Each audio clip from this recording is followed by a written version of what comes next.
Je suis peut-être pas si bon en sport, mais comme vous voyez, je peux faire un beau dab bien senti quand mon équipe gagne. J'aimerais tant un jour grimper sur le podium et ramener une médaille pour mon beau Canada. Remarquez, je suis tellement pourri en escalade que je suis même pas certain que je serais capable de grimper sur le podium. Faudrait qu'un hélicoptère me dépose dessus.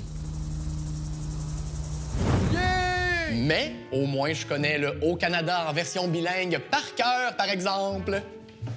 À votre avis, bande de gérants d'estrade, c'est quoi le sport qui incarne le mieux l'identité canadienne?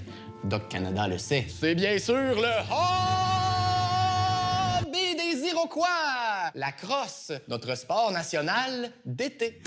Les Autochtones tissaient les filets des bâtons avec des lanières de cuir, de la babiche. Babiche? OK, c'est peut-être plus le cas aujourd'hui parce que le sport a beaucoup changé. Par exemple, dans la Ligue nationale de crosse, on joue maintenant à 5 contre 5, plus les gardiens, sur des terrains fermés par des bandes pour se rentrer dedans avec des estrades autour pour qu'on puisse crier « Rentre-les dans la bande! Et temple-les! Ah ouais, helle-les! » Me semble que ça me fait penser à un autre sport. Mais dans le temps, les Autochtones, ils pouvaient être plus de 500 joueurs à jouer en même temps. Des villages entiers s'affrontaient sur des terrains de plus d'1 kilomètre de long. Et les matchs pouvaient durer de 3 à 4 jours, du lever jusqu'au coucher du soleil. Imaginez si on avait des matchs à l'ancienne à la télévision. Le paradis pour les sportifs de salon, écrasés 4 jours dans le sofa à manger juste des croustilles. La crosse fait son entrée sur la scène internationale aux Jeux olympiques de 1904 à Saint-Louis, aux États-Unis. Le Canada envoie alors 2 équipes, dont une entièrement iroquoise. On y trouve des athlètes au nom particulier.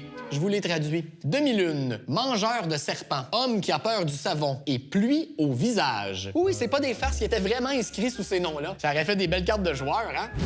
Demi-lune, mangeur de serpents, homme qui a peur du savon, pluie au visage. En tout cas, notre valeureuse équipe de crosse iroquoise est rentrée chez elle avec des médailles de bronze. Bon, il y avait juste 3 équipes inscrites au jeu, mais le monde à Brantford, en Ontario, était bien fier. Oui, parce que l'équipe venait de Brantford, qui est aussi la ville natale de Wayne Gretzky, qui était lui-même un joueur de crosse. Et Wayne Gretzky a aussi pratiqué un autre sport après. Ah, et là, je vous vois frétiller. Ben oui, au Canada, on a un sport d'hiver très populaire, très excitant, qui se joue sur une glace et qui souhaite l'adrénaline, et j'ai nommé le curling!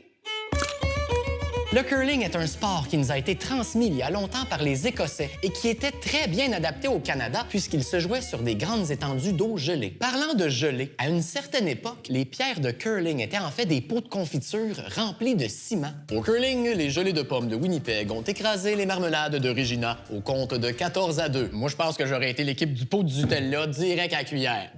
Hey, aux Jeux olympiques de Pyeongchang en 2018, on verra pour la première fois une compétition de curling mixte. Hey, l'équipe canadienne a remporté l'or à Sochi, l'équipe féminine a remporté l'or à Sochi. Ils vont jouer ensemble. Je veux pas mettre de pression sur notre équipe, mais je pense que si elle revient pas avec la médaille d'or, ce sera toute une déconfiture.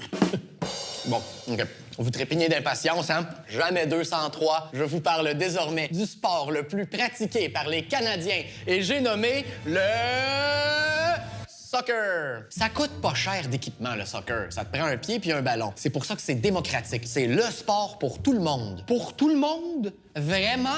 En tout cas, lorsque la Dominion Football Association a été mise en place en 1877, le sport était interdit aux femmes canadiennes. Non. Pas assez distingué pour vous, les femmes. Et on veut surtout pas vous voir vous donner en spectacle étendu sur le gazon en vous tordant de douleur comme les hommes. Ben aujourd'hui, les filles de l'équipe canadienne de soccer sont classées 4e au monde. Les gars, eux, sont 100e, entre la Lituanie et le Zimbabwe. Cross, curling, soccer, 3 sports canadiens incontournables. Mais voici aussi d'autres sports qu'on a adaptés pour le Canada. Le football dans 4 pieds de neige. Le basketball dans une érablière. Et le water polo à dos de beluga. Bon, ben on a pas mal fait le tour des sports qui sont profondément ancrés dans la culture canadienne. Voyons, j'ai comme l'impression d'avoir oublié quelque chose, mais je sais pas, ça va me revenir. Je vais laisser ça sur la glace.